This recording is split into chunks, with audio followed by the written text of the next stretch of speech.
Hello again.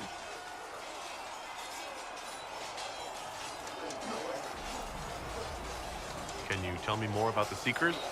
The Seekers of Truth were born from the original Inquisition long ago, when it united with the Chantry. Seekers stood above the Templars, watching over them but also investigating magical events they couldn't handle. We were meant to be incorruptible, above reproach. How seldom does reality match the ideal? Why did your order turn against the Chantry? We originally united with the Chantry through a treaty that stated they would keep mages under control. It was felt Most Holy had tacitly allowed the Circle of Magi to vote on its independence, thus breaking the treaty. The Seekers saw themselves as justified, and they led the Templars into a war of righteousness.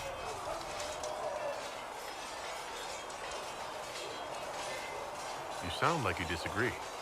We knew what was happening at Kirkwall, where the Mage Rebellion began. We looked into reports of Knight Commander Meredith's harsh treatment of her charges years earlier. But we found so many shocking cases of magical corruption, it was decided her actions were justified. If we'd been there when it happened, if we'd looked harder at the root causes... You're right. Something should have been done. When faced with a problem, the Seekers would close ranks and crush it. We would find an answer, but only once we felt we weren't being coerced. The moment the mages voted for independence, our response was predictable. It was difficult to watch. But what are Seekers, exactly?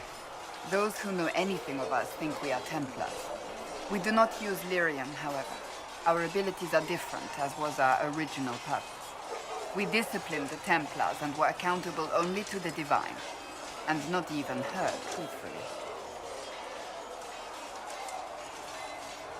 So, the Seekers commanded the Templars? No. The Order didn't assume command until after the rebellion. The Templars have always feared us. When a Seeker arrived at a circle, they knew trouble was afoot. That kind of power is troubling. You begin to think you are the only one who can solve the world's problems. If you don't see a problem, it doesn't exist. If someone insists it does, they are the blind ones. Do you think that kind of problem could ever be fixed? Possibly. Though the Seekers themselves would need to change.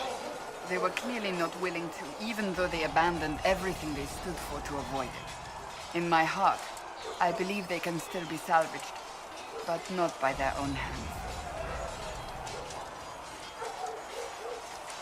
You mentioned that Seekers have different abilities than Templars. Entirely. A Templar's abilities come from lyrium and are designed to hunt mages. Ours come from ritual and many years of dedicated training. We cannot be possessed by demons and are immune to mind control, useful considering our role. Seekers can gain other gifts, though that depends on the individual. What kind of gifts do you have? I can set delirium within a person's blood aflame.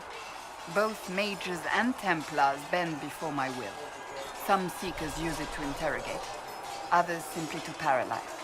Once there was a Seeker who could use it to kill. That particular gift is considered rare. How does someone become a Seeker? Most Seekers begin training in their youth. I was much older, an exception due to my noble birth. We train rigorously for years. Our bodies and minds must be elastic to undergo the vigil, and most fail even then. Is the vigil some kind of initiation? It is the rite every Seeker must go through in order to summon their gifts. A full year of fasting, prayer, and separation from all distractions, including other people. We empty ourselves of all emotion, focusing only on the purity of our devotion. And the moment it finally ends, it's wonderful. Faith realized. I cannot put it into words. I wish I could experience that.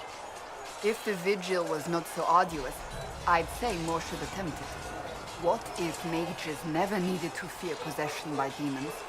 I'm told it is impossible, however. I suppose I'll never know the truth of it now. I've no more questions.